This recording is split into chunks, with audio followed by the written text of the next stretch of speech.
What's up, guys? Welcome to Mental Training Tuesday. It is definitely not a Tuesday. Who cares what day of the week it is? Because this tip will take you far, I promise. One really simple stress management strategy is to just think about breathing. When your heart starts beating really, really fast, when your heart is pounding out of your chest, or when you can feel that vein that feels like it's going to explode from your temple or from your head or from your leg or wherever you get those weird vein sensations where you're like, oh my God, can I hear the inside of myself?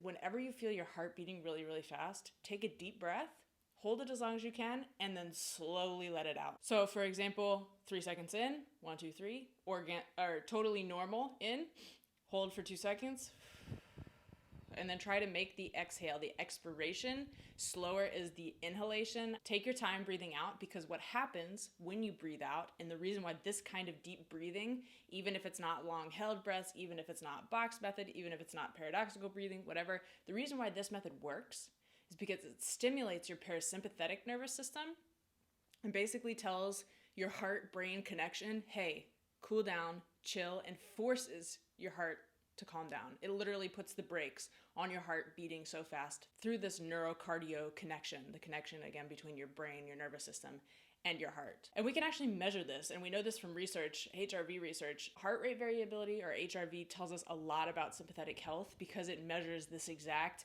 neurocardio, brain, body, nervous system situation. It measures that. It measures the successive time between heartbeats, and it also tells us how your parasympathetic nervous system is doing, or the brake system, not the fight or flight system, but the brake, the rest, digest, as some people call it, but essentially the system that helps you recover. And what we know is when you have longer time between heartbeats, they would be big, tall waves on the EKG monitor, or the ECG in English, because you have more variability. And we want more variability because that tells us that our body is able to regulate itself and it's able to recover. So when we have more time between heartbeats, well, we have better recovery, right? Because our heart isn't beating so fast, our sympathetic nervous system is not so active. So our parasympathetic system is more active. When we have smaller variability, that means that our heart is always going ding ding ding ding ding ding ding ding ding ding, and it's fast, it's consistent. We might be in a stressed out state, whether we know it or not. And again, it tells us a lot about that brain, body, heart connection and the heart's connection to the nervous system. So every time your heart starts beating out of your chest and out of control and you feel like you're going to lose it, slow pace breathing, deep breath in, hold for a couple of seconds, and then really try to slow down your expiration. And I promise it will help. You're literally telling your parasympathetic nervous system, thanks for taking care of that. I know you're in the business of harm avoidance, harm management, harm reduction, whatever you'd like to call it. Everything's good.